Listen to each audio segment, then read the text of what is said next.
Chapter 8, a preview of what's coming. In the morning, Natalie moved an empty box and made sure there was nothing else of hers on the roommate's bed or bureau top.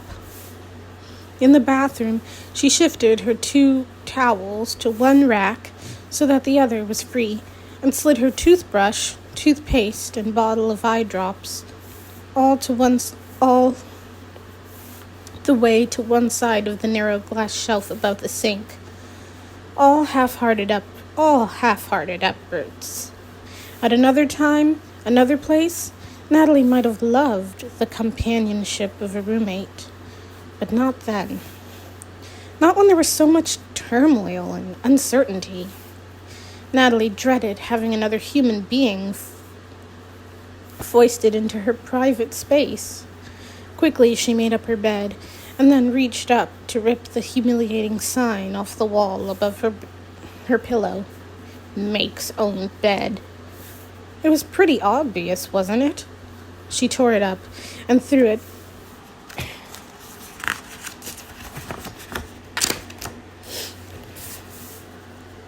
in the trash. Sighing, she jammed the book she needed for the day into her backpack. When her foot stumbled over the cane, Natalie picked it up from the floor and heaved it into the back of her closet, where it landed with a loud thud. What if her new roommate talked all the time? Or snored at night? Or was so blind she walked into everything? Natalie zipped up her purse. The schedule. Where was that new schedule? She rolled her eyes, recalling how she'd thrown it across the room. Then got on her hands and knees and felt around on the floor until she found it. What if this new roommate was messy and left gooey toothpaste and stuff all over the sink?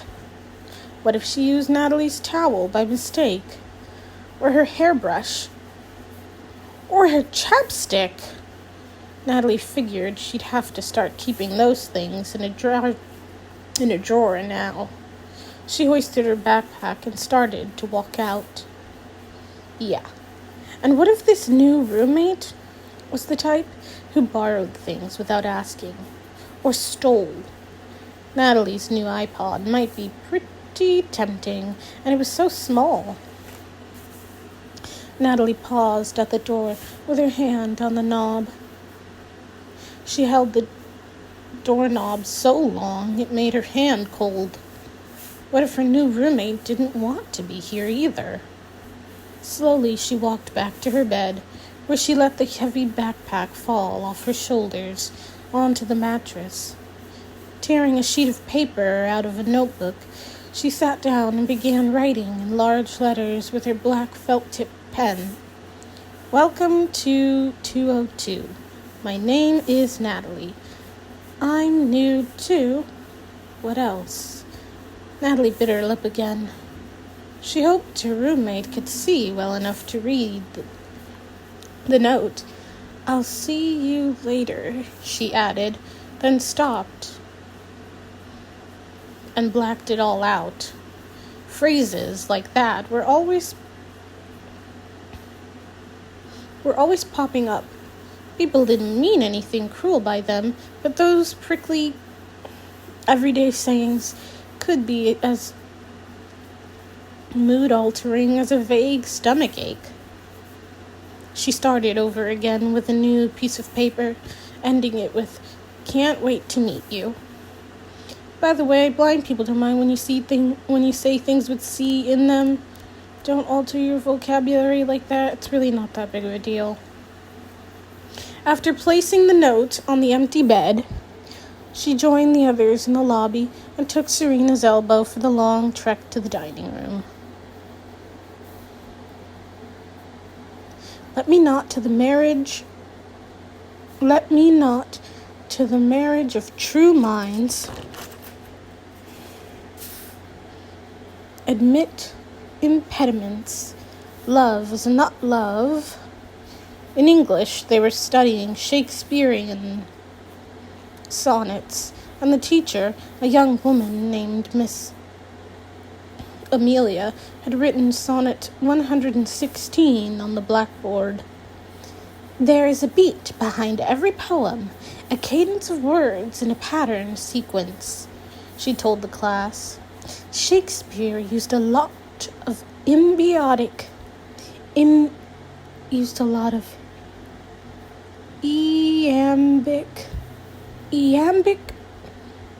pentameter. The iamb is the stress and the unstress, and the metric foot. Let me not two. Penta means 5, so 5 feet, 5 beats to the line. Let me not two.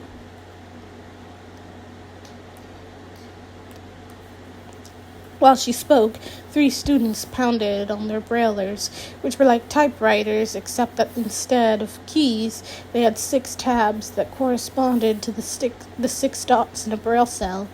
Others typed on braille notebooks. They're called braille notes. I've never heard of a braille notebook in my life, unless this book was written in like the 1980s or something. Braille notebooks, which were like laptop computers, except that they also had 6 tabs corresponding to the 6 dots in a braille cell. Serena and Natalie were the only 2 who actually wrote by hand. They took their notes with thick black felt-tip pens on paper with wide dark lines. Who wants to come up and mark in the stress? Who wants to come up and mark in the stress and the unstress? The teacher asked in a loud voice so she could be heard above the noisy braillers. How about you, Sheldon? Sheldon, who had just put his head down in his arms, a habit of his apparently, reluctantly pushed himself up and walked to the blackboard. He stood with his face about an inch from the words that the teacher had written in chalk. Slowly he moved his head in a circle. Natalie was fascinated. She knew that Sheldon had lost his central vision so that he saw only peripherally around the edges, the exact opposite of Natalie's problem. And she suddenly realized why he often seemed aloof, looking off into space. Even when he was talking to you, he was just trying to see what was right in front of him. In American government, the teacher's name was Mr. Joe. It was almost like kindergarten, Natalie thought, the way they addressed their teachers. Miss Amelia, Mr. Joe, Miss Audra, Miss Karen. Mr. Joe told the class they would be studying the separation of powers in the 3 branches of government. What are those 3 branches? Eve raised her hand to answer, and for some reason stood up. Natalie, sitting behind her, noticed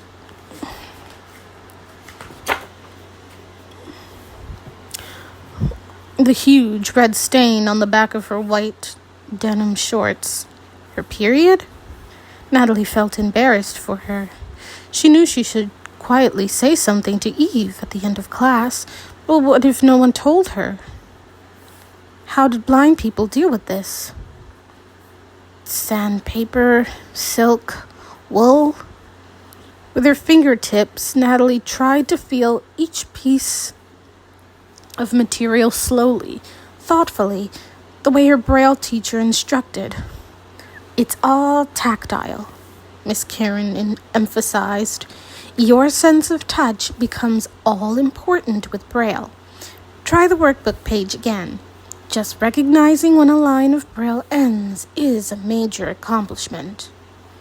Miss Karen, herself blind, was enormously patient, but Natalie didn't think any of these crazy bumps on paper could ever translate themselves into letters and words, never mind complete sentences. As always, the day ended with dreaded O&M lessons. Cane instruction. You needed to coordinate your steps with the cane. When the cane is at your left, you're stepping with the right. Remember? Miss Audra repeated.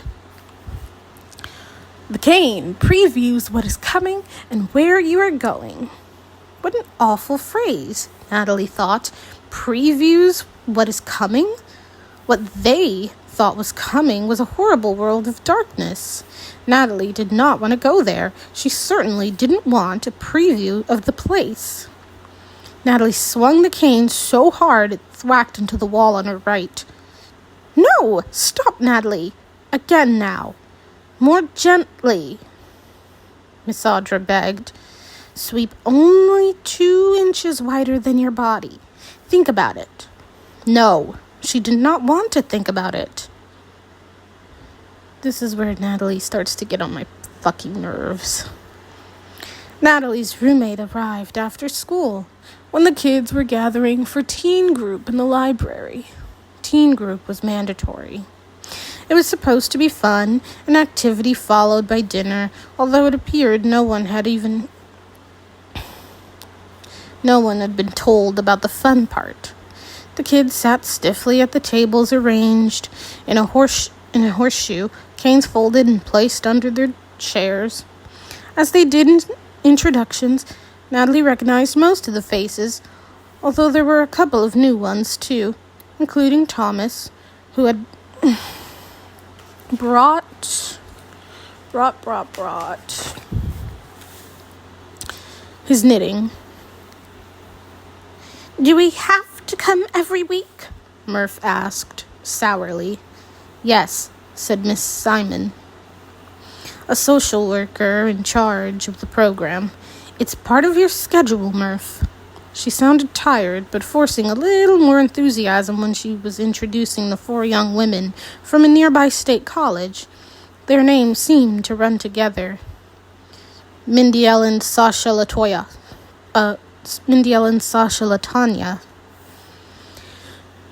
They're special education majors here to help us.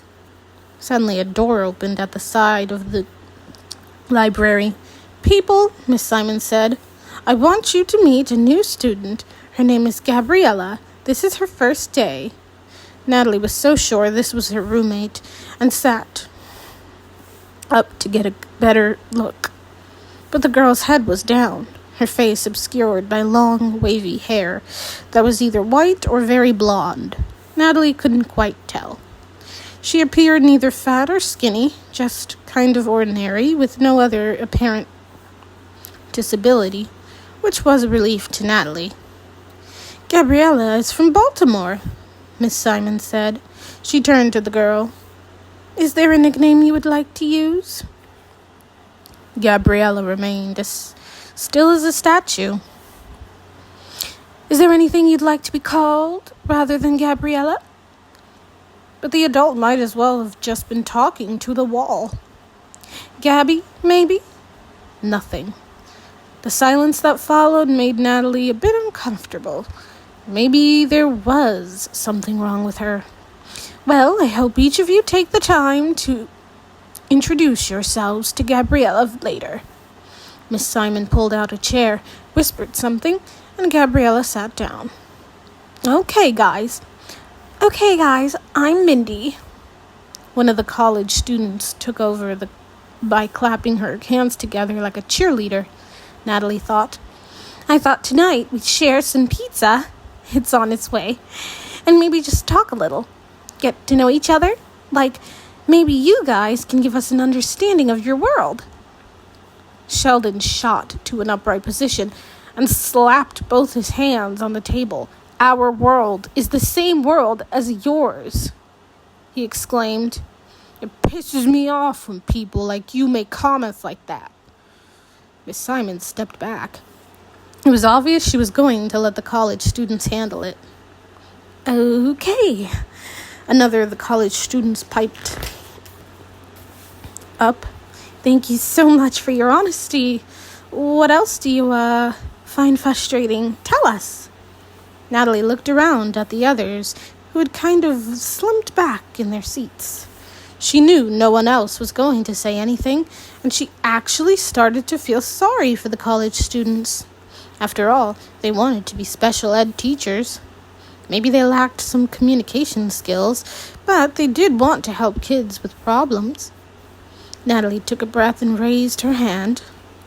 Yes, Mindy said eagerly. I'm sorry, I forgot your name? Natalie. Natalie, yes. Please, go ahead. Natalie. Well, I'll tell you one thing that frustrates me, she began, noticing the slight movement to her right as Sheldon lifted his head and turned toward her.